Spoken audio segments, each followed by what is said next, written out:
Hi everyone, welcome back to Rohini Mallesh vlog.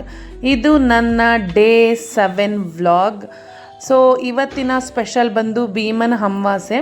So ಇವತ್ತು ಬೆಳಿಗ್ಗೆ ಬೇಗ ಎದ್ದು ಮನೆಯೆಲ್ಲ ಕ್ಲೀನ್ ಮಾಡಿಕೊಂಡು ಪೂಜೆಗೆ ಅಂತ ಎಲ್ಲ ರೆಡಿ ಮಾಡಿ ಫಸ್ಟು ನಾನು ಬೆಳಿಗ್ಗೆ ದೇವ್ರ ಪೂಜೆ ಮಾಡಿ ಮುಗಿಸ್ದೆ. ಸೊ ನೆಕ್ಸ್ಟ್ ಬಂದು ಇವಾಗ ಭೀಮನ ಅಮಾವಾಸ್ಯೆ ಅಂತ ಅಂದರೆ ಅಫ್ಕೋರ್ಸ್ ನಮ್ಮ ಮನೆಯವ್ರ ಪಾದ ಪೂಜೆ ಮಾಡಲೇಬೇಕು. ಅವರಂತೂ ವರ್ಷಕ್ಕೆ ಒಂದ್ಸಲಿನಾದರೂ ಮಾಡ್ತೀಯಲ್ಲ ಬಾಮ್ಮ ಅಂತ ಹೇಳ್ಬಿಟ್ಟು ಚೆನ್ನಾಗೆ ಪೂಜೆ ಮಾಡಿಸ್ಕೊಂಡ್ರು.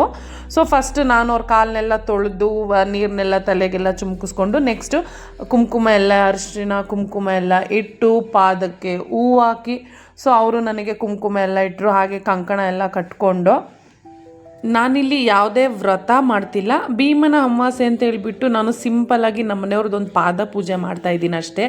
ಈಗ ಬೇರೆಯವರೆಲ್ಲ ವ್ರತನೂ ಮಾಡ್ತಾರೆ, ಉಪವಾಸ ಎಲ್ಲ ಇರ್ತಾರೆ, ಮತ್ತು ದೇವ್ರ ಮನೆಯಲ್ಲೆಲ್ಲ ದೀಪ ಹಚ್ಚಿ ದೇವ್ರನ್ನ ಆಹ್ವಾನ ಮಾಡಿಕೊಂಡು ಎಲ್ಲ ಮಾಡ್ತಾರೆ.